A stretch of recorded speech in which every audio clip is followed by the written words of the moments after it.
Hello and welcome to New World Order. Times are so bleak lately, I've found myself imagining my own funeral. Partner, father, friend, confidant, boss, colleague. Frankie really did kill a lot of people. This week, a government policy wonk who'd called for Black Lives Matter protesters to be shot was sacked. I doubt his desire to kill black people came up in the interview, which is why he wasn't offered Home Secretary. Meanwhile, the UK has been watching events in Belarus anxiously. On the one hand, it has to be good to see the back of a dictator, but on the other, we really need those nipple clamp exports. Exciting times lately. The Lib Dems have elected a new leader. It's Ed Davey, a man who always has lunch at Wagamama's so that he can get to sit near to other people. If power is an aphrodisiac, Ed Davey's mere silhouette has the power to seal a vagina like a pharaoh's tomb. To help in the fight against COVID, the government wants people to get their weight down. It's a two-stage approach. Stage 1, more cycle lanes. Stage 2, austerity famine. I tried to do couch to 5k, but then I thought, who am I ever going to be chasing for that long? I decided to concentrate on picking my victims better. This week, Channel 4 claimed to have shown the first erect penis on TV. I've actually seen an erect penis on TV several times, as I occasionally catch a glimpse of my reflection on the screen when I'm wanking to Antiques Road Trip. OK, on with the show. Joining me to discuss the week's big topics are Sarah Pascoe, Sophie Duker and Jamali Maddox.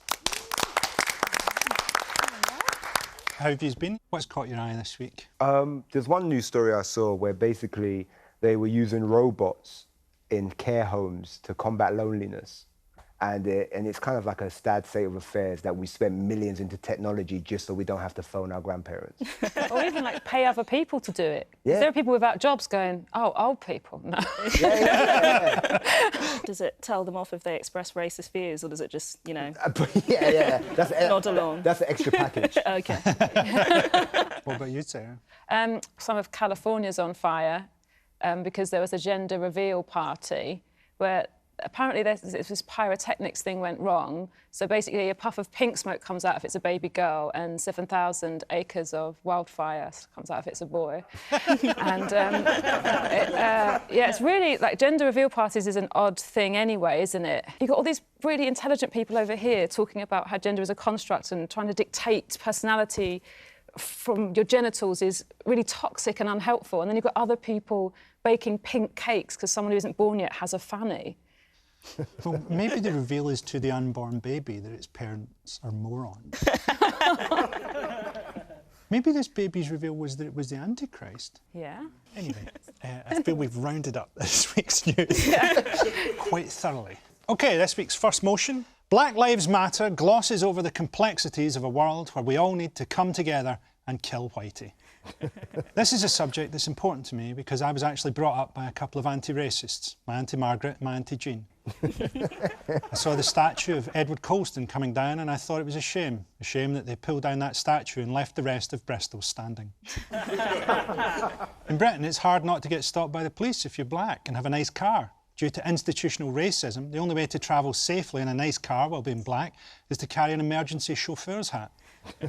Of course, it's no surprise to find racism in Britain, where far-right views have long been normalised, certainly in comparison to far-left ones. You rarely hear anyone complaining that their taxi driver wouldn't stop going on about Gramsci, or see folk getting banned from football grounds for Marxist chanting. Which is fair enough. It's tricky getting purge the counter-revolutionaries for bourgeois deviation to sync up with the Vuvuzela. And I have sympathy with the idea of defunding the police. Maybe we need to admit that we have complex social problems, and here in 2020 the best person to address those problems is probably not a guy with 3 GCSEs and a stick. Joining us to discuss our motion, please welcome comedian Dane Baptiste.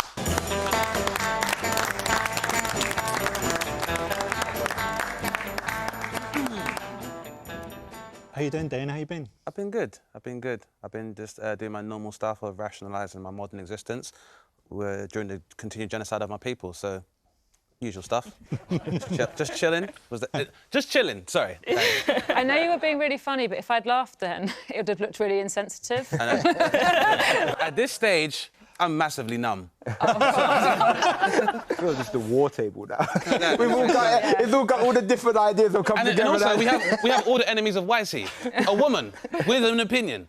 A black woman with an opinion. Even worse, someone of dual heritage and a Celt. I mean, worst nightmare right now. I'm also kind of a Hindu, but let's not go I'm kind of a Hindu.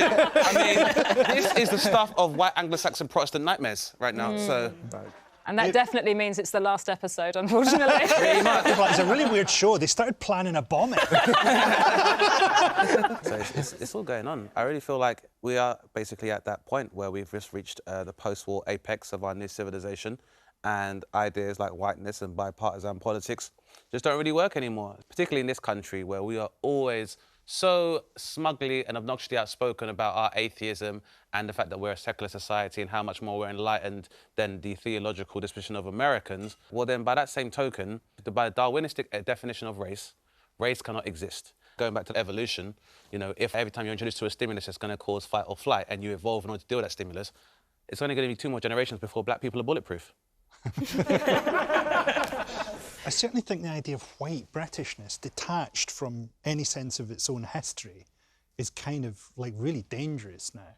I don't think white people in Britain understand the racial history of Britain. They don't understand the history of empire, and they don't want to. Yeah. So, the killing of George Floyd triggered a huge wave of anti-racism protests. Luckily, one voice emerged to seek to bring everybody together. It was the voice of superstar DJ David Guetta, who took to a blustery New York rooftop to remind us why white people shouldn't be allowed to make music. The world is going through difficult times, and America too, actually. So, last night, I knew we were gonna do this, and I made a special record. So this record is in honor of George Floyd, and I really hope we can see more unity and more peace when already things are so difficult. So, shout out to his family. So even though we face the difficulties of today and tomorrow, I still have a dream. It is a dream deeply rooted in the American dream. I have a dream.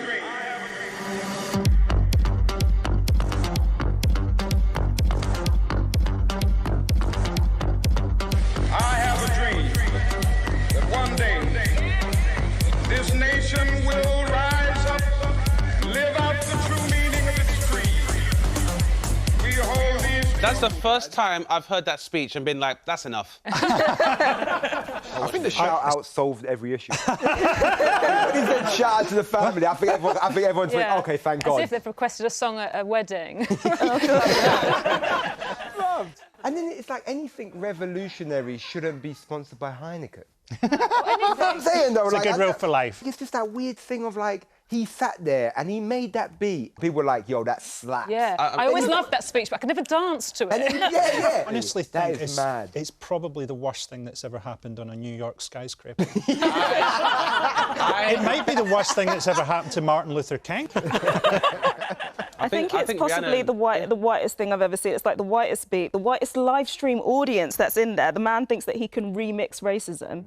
And the thing that annoyed me about it is that he said that all the Heineken, the HP, it's like all these brands trying to get in on it. It's like 2 steps away from having a George Floyd happy hour, where it's like free shots for black people. My issue isn't with the fact that it was sponsored. If you want to sponsor stuff and do it for COVID, that's fine. It's just when you start using Martin Luther King's speech. It's the biggest faux liberal kind of gambit they do all the time is that, like, when you even express, like, your disdain for, like, institutional racism, and understandably you express it with passion or with anger, and people go, why are you being angry? Think about the example set by Martin Luther King. Oh, the person that got shot in the face for his non-violent protest, that guy. And also, when Martin Luther King was non-violent, it wasn't because, I don't want to hurt white people. It was because to show how nasty and how fucked up the establishment is. Could he have made that worse? Like, I don't know that it would have been worse if he'd done it in blackface. Oh, like, God. Not significantly. There would have been more visible representation of black people. Moving on. I wanted to make clear my objection to anti-blackness by standing shoulder to shoulder with my black friends. But it's not always easy, because I don't have any friends. But I am a big fan of James Baldwin, who I think summarises the dilemma of black Americans very well in this poignant 1968 interview from the Dick Cavett Show. I can't depend on the American moral credit to save some of the people whom I love. But you don't have that moral credit. You know, you told yourself, yourselves, and us, for all these years, nothing but lies. No matter what Martin said. The despair in the ghetto, the despair throughout the country accumulates with every hour. People are uptight about Stokely now because he said black power. No one is concerned about white power, which is now wiping out Southeast Asia. No one's concerned about the white power, which keeps my children in the ghetto, which does not educate my children, except to become inferiors. This is power. And when the Republic reacts as it did to the linking of the two words, power and black, is a confession of what the country has done with its power. I mean, I chose that because I think it's an interesting way of seeing the debate we've had about Black Lives Matter and All Lives Matter. If we can look at that idea of like black power, as people were saying in the late 60s and the 70s, and white power, which was the actuality, and the way that it's all kind of linked. You can't have a society that runs on stealing resources from other people who you regard as racially inferior. You can't have a society that's run on violence without having that as a thing that happens within your own society as well. That is the exact framework on which society is built on. This is the issue, is that racism was the ideology which justified the exploitation of Africa, the kidnapping of Africans and transforming into chattel and their dehumanization. And that was all justified by America being able to become a economic superpower. The thing is, they have defined their existence by being able to be superior to black people. Because the difference between African Americans and every other person or minority or immigrant to the US is that they didn't have a choice being brought there. They've brought into this idea that these people have been racially predisposed to be inferior to you just because of their subhuman nature, and they've been able to justify their actions towards them. But now, you've now had a black president. Just by having a black president alone, you've invalidated the entire foundation on which the country is built on. Barack Obama's election invalidated that whole thing. So now you've got this massive existential crisis of people whose their entire life has been built on the fact that however bad I do, there's an underclass that I'm always superior to. Now that no longer exists. Do you ever read James Baldwin, Sophie? I have read some James Baldwin. What I find striking every time that I sort of interact with that idea of white power and black power is that those myths, as you were talking about, those capitalist myths are so prevalent today. They're so real today. Like the myths that we have about black power, like black power, Wakanda, it's still a world where Africa was never colonized, was never pillaged for its resources. Like white power is Trump Tower. Like these things are put against each other, but when we say we want to kill Whitey, we don't really mean we want to kill Whitey, we do. But when we say we want to kill Whitey, it's like a capitalist, not today. Finish the show. But when people react to people saying that like, white privilege, whiteness is a capitalist structure. It benefits itself. It hurts white people. It hurts non-black people. It hurts black people. But still, this kind of fear of a black alternative, and it's these sort of rhetorics battled against each other. These extreme capitalist rhetorics of supremacy. Of course, not everyone in America is sympathetic to the Black Lives Matter cause. One couple were so irritated by the slogan that they decided to take matters into their own stupid hands, as we see in this tense phone footage. No, I'm fucking furious. What are you doing? We're sick of this narrative, that's what's wrong. The narrative of... Yeah, the narrative of police brutality, the narrative of oppression, the narrative of racism. It's a lie. There is no racism. He's in shit in fucking New York. This is not happening in my town. Go get my other can of paint. All lives do matter. No, they don't. They don't? Then explain why don't all lives matter? I think your life matters just as much as mine. Then why are you painting over it? She thinks she can do a lot with one little tin of paint. They'd underestimated that. And that proves my point. Even if white people wanted to, they're not ready to return to menial labour because a Mexican would have bought enough paint cans. And she's also really staying in the line. Yeah, so don't stay within the shape of the letters. You're redesigning it. And you're painting it black, which makes more sense. Yeah. Much more sense. But that's the thing about it, there's such a huge amount of learning to be done for people. And it's not easy. Like, the first time people hear the phrase defund the police, which for lots of people was after Black Lives Matter, sounds like... A crazy yeah. Sounds like a mad because statement. there's so much to learn. And I agree with you. I think that's kind of the problem with social media. We've seen social media really hard on the Black Lives Matter thing, and I think it's sort of been negative just in terms of what you're saying, is that people make big statements without really explaining what that means. You know, so if you say someone, get rid of all the police, they go, what am I going to do when... Because people do burgle houses. We can't live in a fantasy world where crimes don't happen. And also the phrase looks like you mean, let's have chaos, and it doesn't mean that. That's the problem when we have this platform that's universal where you can just post whatever you want and you get people that don't explain what the statement means. Because there's people I know who would put up that black square and have no care about black people. But the problem is with social media, we've made it easy to agree, and we've put statements that are very easy to agree with. You got to start asking people to do harder things. The issue for me, when I talk about social media, I'm talking about Nike. I'm talking about when Adidas and all that start putting up like, yeah, Black Lives Matter. And you go, but how many of your executives are black? How many opportunities do you give to black people? Just what I'm saying though, like what is your actual output? Because right now, all you're doing is just selling an opinion that's easy to agree with. This is the other thing as well. Like, it's even coded in language whereby white people refer to everyone else as minorities, even when they're doing it benevolently. But they are the minority on Earth. It's just the language. It's just the language. The statue of slave trader Edward Colston was heaved into Bristol Harbour. An alarmed group of locals in Poole worried that their statue of Scouts founder Baden-Powell would be next and gathered on the seafront to protect it, as we can see from this amusing footage.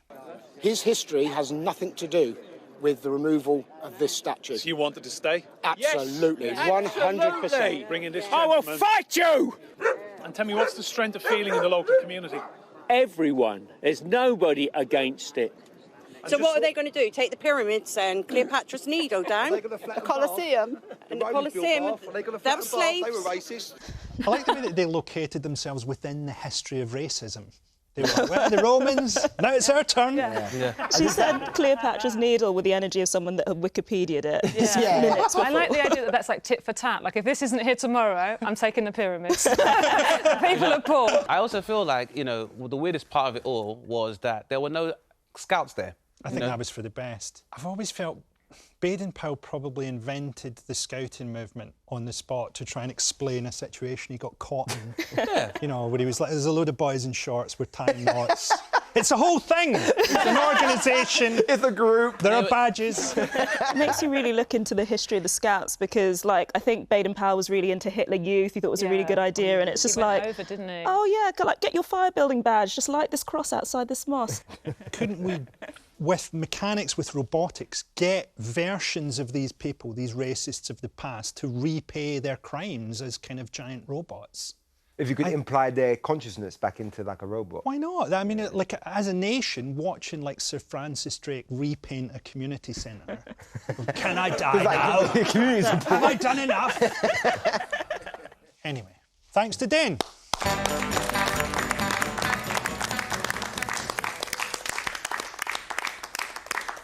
Next up, we're living through whatever is the opposite of a golden age of political talent. With COVID cases rising, I think it's time to give a big shout out to everyone who voted Tory, thinking that they'd only fuck up life for other people. We may have a Prime Minister who tragically looks after us like we were his own children, but let's not forget about the terrible people he's surrounded himself with. Gavin Williamson looks like every interview is a distraction from the serious business of Googling, does this dream make me gay? While Priti Patel behaves like a candidate from a version of The Apprentice where you want to work for Satan. I like the way Tories always insist that we're all in it together. We're in this together in the way that you're in this together with the man who chloroformed you in a public toilet to harvest your kidneys. And now, with Labour led by Sir Keir Starmer, who I suppose we're supposed to think is electable because he looks like someone playing a Prime Minister in an old Spice Girls video, we have an entire political class who demonstrate that in Britain you really can be whatever you want to be, provided that you want to be some kind of cunt.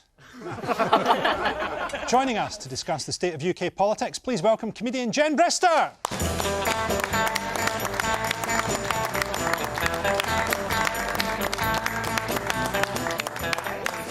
Hello.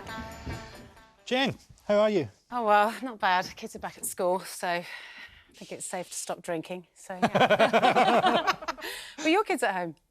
Mine have gone back to school and are loving it. I think mine are quite relieved to be away from me.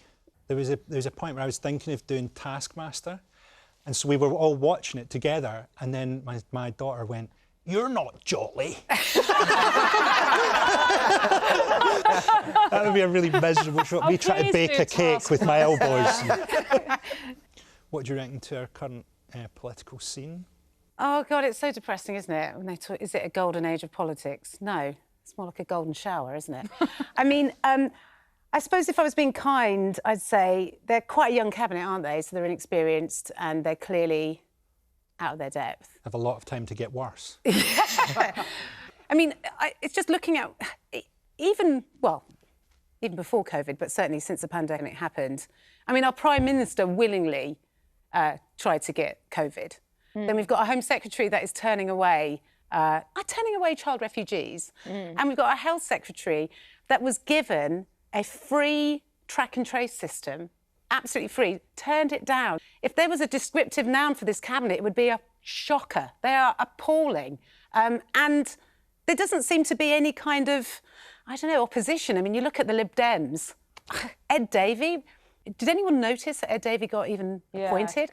It's weird because, like, we have all of the other parties doing better when they become centrist, and technically they're the centrist party, but they can't do it. It's like a band where, like, the cover versions are much more successful than the original. My level of engagement with them is like, you know, like the way you engage with someone else's local newspaper. So it's just the Redbridge Recorder. It has nothing to do with it. Someone lost a camera in Hounslow. Okay. Moving on. The Conservative Party has a plan. Unfortunately, they don't know what the plan is, and they're too scared of Dominic Cummings to ask. Cummings, who has the perpetually disappointed look of someone who wanted to sell his soul to Satan only to find out that he doesn't have one, is considered to be one of the most powerful drab little shits in this tragic pastiche of a government. Here's a typically self-satisfied Cummings back in 2017, giving a fascinating and honest glimpse into the inner workings of the Tory party. What's one of the core problems of the Tory party brand going back decades? NHS, and people think, by the way, and I think most people are right, the Tory party is run by people who basically don't care about people like me, right? That's what most people in the country have thought about the Tory party for decades. I know a lot of Tory MPs, and I'm sad to say the public is basically correct. Tory MPs largely do not care about these poor people. They don't care about the NHS. It's like when, at the end of Goodfellas, when Henry Hill took the stand. It's like, and they did this. Like, it's like in grass. I sort of have like feeling like you wouldn't watch your drink for a second and then suddenly you wake up in a Perspex cube that all the air is being pumped out of. And he's not even watching. He's like making a cup of tea. You're just part of his collection. Yeah, but what does he care about? He doesn't even consider himself to be a Conservative. What is he? What is his ideology? But that's why he seems so relaxed. It's like, it's a really fun game to play when you have nothing invested and you don't care. Like, and that's just literally what he said. He's like a defence lawyer defending someone who he knows is guilty. He hangs out with those people so much that that's probably the least incriminating thing that he can say about them, that they don't care about poor people. Yeah. He's like, I've not mentioned their diabetes, I've not mentioned children. It's just they don't care about poor people. We're so powerful, it doesn't matter that a few of you are bothered. So, Labour's chaotic years under Jeremy Corbyn are behind them. They can now look forward to what I've no doubt will be many chaotic years under Keir Starmer. Here is the new Labour leader on BBC Breakfast seeming to dismiss Black Lives Matter before trying to salvage the situation in an awkward Q&A session on LBC. There's a broader issue here. The Black Lives Matter movement, or moment, if you like, internationally, is about reflecting something completely different, and it's reflecting on what happened dreadfully in America just a few weeks ago, and showing or acknowledging that as a moment across the world. And it's a shame it's getting tangled up with these organisational issues, with the organisation Black Lives Matter, but I wouldn't have any truck with what the organisation was saying about defunding the police or anything else. That's just nonsense. What I was saying last week is that Black Lives Matter needs to be a moment, and I meant a defining moment and a turning point. I didn't mean a fleeting moment. Sharon, on the second point you raised, which is really important about unconscious bias training, in the Labour Party we are introducing that for all of our staff, and I'm going to lead from the top on this and do that training first. How long is the course, Keir? It's about 2 or 3 hours. Oh, God. 2 or 3 hours, then lunch.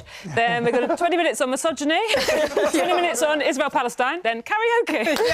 Everything's solved. Yeah, tug of war. I don't think he'll be even doing 20 minutes on Israel Palestine. I despair of Labour, and I sort of despair of those people in the hope from the Corbyn stuff that went into it. And at the time, I thought Labour is not a great place for activist energy. And now you sort of feel that those young people that went and canvassed for them, they might as well have just gone on the doorstep and gone, hello, I'm from the Provisional IRA, can I tempt you to an abortion? Like, they could have had some fun with it, because now we're just back to square one. I know, it just feels like watching a Foxton's estate agent, like, just take over. It doesn't feel radical, it doesn't feel... It needs to be braver. So he calls the Black Lives Movement a moment, then he sort of refers to them as the Black... And we also need to be careful of the Black Lives Matter organisation, as if there is no organisation, there's no HR department. Where are the headquarters? Wakanda. He has no concept of what the Black Lives Matter movement is, and that it's a grassroots organisation, and it's something that is hopefully not just a moment. I can't vote for this. But he talks about unconscious bias, and he was literally the director of prosecutions. He's got explicit bias because he works with the fucking police. Radical, like, it's like the arrogance of being like, we're going to spend 2 hours on it. I'm going to spend longer with Tiger King than I will working out what's wrong in Labour. And this same thing like keeps happening within different organisations, probably in Labour, where they're like, they get their black and minority ethnic employees to like do a little seminar, like get Diane to read her mean tweets, and then they move on with it.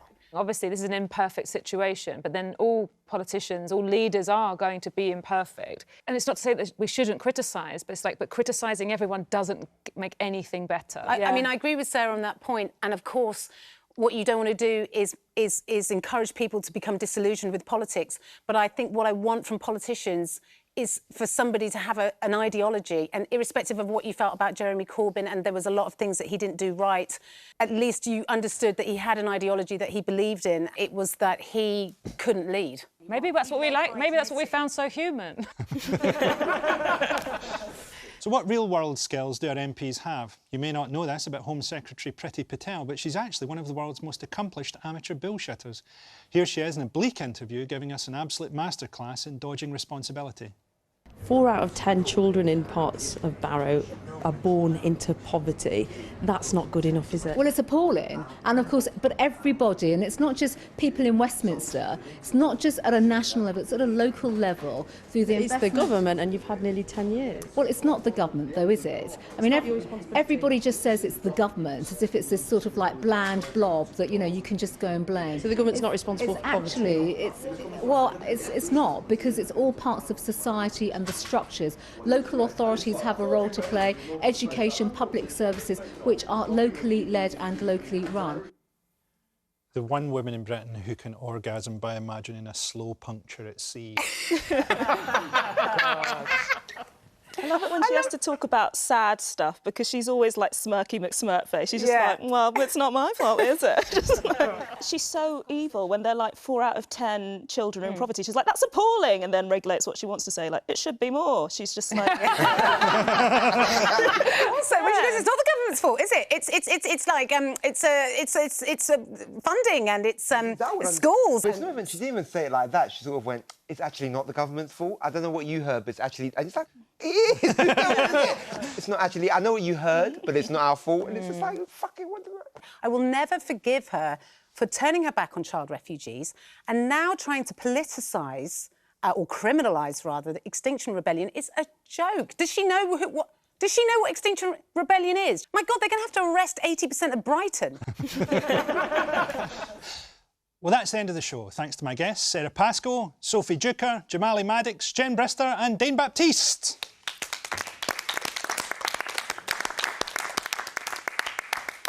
But before I go, I'd like to leave you with this thought. I have a message for young people, and it's this. Don't be afraid of the future. It's going to be so brief. What the exams fiasco has taught us is that teachers need to be trusted. But remember, kids, only teachers, not janitors. I wonder if the government care enough about young people. To many in the British establishment, the generation gap means little more than the distance separating them on their reverse stroke from a teenage prostitute. Nothing comforts me more than knowing my government has pioneered a child-sifting algorithm. Up till now, the only technology used to hastily grade that many teenagers was Jeffrey Epstein's one-handed binoculars. Grades will now be based on teachers' predictions.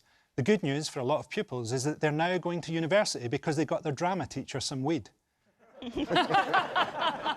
A-level students were out in the streets shouting "fuck the algorithm" in a poignant and ultimately pointless protest against the AI-enabled bulldozer of disenfranchising technology that will see everyone except plumbers replaced by robots within about 18 months. If Gavin Williamson had an ounce of decency, he'd tell all the students in the UK the truth, that none of the exam results mean a fucking thing. Nothing. What are you educating yourself for? To try and get a job that doesn't exist, in an industry that doesn't exist, in a society that doesn't exist? The next time you go for a job interview and they ask you, "So, where do you see yourself in 5 years' time?" Be honest. You're probably going to be underbidding for jobs through an app on your phone and find that you've just killed a stranger for a bucket of cold soup. While at night, the state-of-the-art androids who patrol the streets use your anus as a scabbard to keep the rust off their stun sticks. It's over. There's only the unforgiving reality of a post-COVID half-life in which the only secure jobs on Earth are in Chinese organ-harvesting concentration camps. These are the jobs of the future, sorting dissidents' kidneys in a Chinese extermination hospital. 19-hour days with the only possible uptick in your career path, a promotion to the conveyor belt where they sort the penises. The premium cocks go into the tub for export to the US. Anything a bit bent or bumpy goes into the cat food hopper. After a month as a dick sorter, you barely have to look at the belt. Your fingers become so adept at sensing the quality of cock meat that you can accurately grade severed members into a dozen different knob hoppers while watching Good Morning Beijing. Years from now, an excited teenager will get 2 A's and a B in their A-levels and celebrate because they've got a conditional offer from a Wuhan penis factory. They'll excitedly run and tell their parents the good news before remembering their parents and everyone else in their family died in the second wave of coronavirus. And what they're holding isn't their exam results, it's the UK's last sheet of lavatory paper, which is now worth more than £100 million, which they used to pay for a seat on Elon Musk's last rocket trip to his Mars colony, which blows up on the launch pad. And the last thought that passes through their mind as the flames rip through the capsule: fuck knows. I'm not a mind reader. I'm a barely sentient relic from the dying world of a type of comedy that will soon rightly be erased from history. Good night. Funny and charming comedian Adam Buxton reflects on adult life. Ramble Book, his audio memoir, available now on BBC Sounds. Mechanical and super natty. Lavish talk, I walk on by exotic spices. If your mouth can't tame the meaning, be careful of the